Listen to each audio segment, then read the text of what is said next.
നിനക്കും കിട്ടോ അമ്മ ഇങ്ങനെ? എന്ത് ഇത് പോസ്റ്റ് ഓഫീസിലെ ഇതാ അമ്മയുടെ പേര് കിട്ടിയപ്പോലെ പറ, കിട്ടോ? ടെൽമി കിട്ടോ ഇതുപോലെ? ഇതെങ്ങനെ ഉമ്മീനെ കിട്ടിയത്? ഇതെങ്ങനെ ഉമ്മീനെ കിട്ടിയ?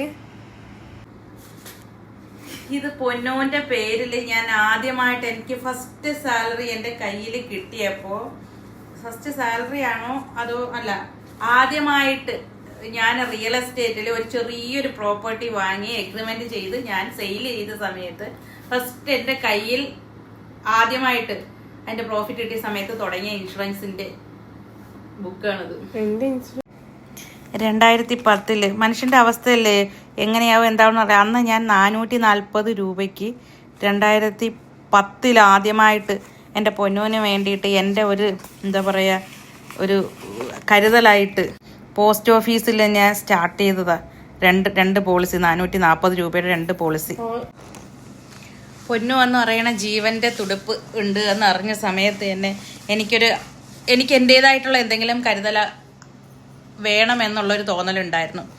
അതിൻ്റെ കൂടെ തന്നെ എൻ്റെ ഗ്രാൻഡ്മ ഇതുപോലെ ഞാൻ ആദ്യത്തെ കച്ചവടം കഴിഞ്ഞ സമയത്ത് പ്രോഫിറ്റ് കിട്ടിയപ്പം എൻ്റെ ഗ്രാൻഡ്മ ഫസ്റ്റ് പറഞ്ഞത്, ഇതും കൂടി കൊണ്ടുപോയിട്ട് ഡ്രസ്സ് വാങ്ങിക്കാനുള്ളതായിട്ടുണ്ടല്ലോ എന്നായിരുന്നു പറഞ്ഞത്. കാരണം എനിക്ക് അന്നൊക്കെ ഭയങ്കരമായിട്ട്, അന്നല്ല ഒരു കഴിഞ്ഞ 10 വർഷത്തിന് മുൻപ് വരെ എനിക്ക് അങ്ങനത്തെ ഭയങ്കര ഇതൊക്കെ ഉണ്ടായിരുന്നു. ഇപ്പം ഞാൻ മെച്ചൂർഡായി. അങ്ങനെ എൻ്റെ കരുതലെന്ന് പറഞ്ഞിട്ട് ഞാൻ തുടങ്ങിയതാ. 440 രൂപയ്ക്ക് പോസ്റ്റ് ഓഫീസിൽ ഞാൻ ജോയിൻ ചെയ്തു. അന്ന് എനിക്ക് തോന്നുന്നൊരു 10-17 വയസ്സ് ഉള്ള പ്രായം. എനിക്കറിയില്ല നിങ്ങളിൽ ഓരോരുത്തരെയും ഈ 10-17 വയസ്സിലൊക്കെ എങ്ങനെയായിരുന്നു എന്തായിരുന്നു എന്നറിയില്ല. ഇന്നത്തെ 17 വയസ്സുള്ള കുട്ടികളൊക്കെ ഇങ്ങനെ ക്യൂട്ട്നെസ് ഒക്കെ മെഴുകി നടക്കുന്ന സമയം. പക്ഷെ എനിക്ക് അതിനൊന്നും സാഹചര്യം ഉണ്ടായില്ല.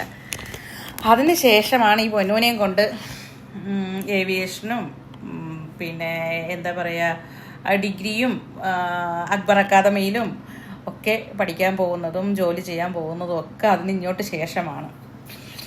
ഇതായിരുന്നു എൻ്റെ പൊന്നൂന് വേണ്ടിയിട്ടുള്ള ആദ്യത്തെ സമ്പാദ്യം.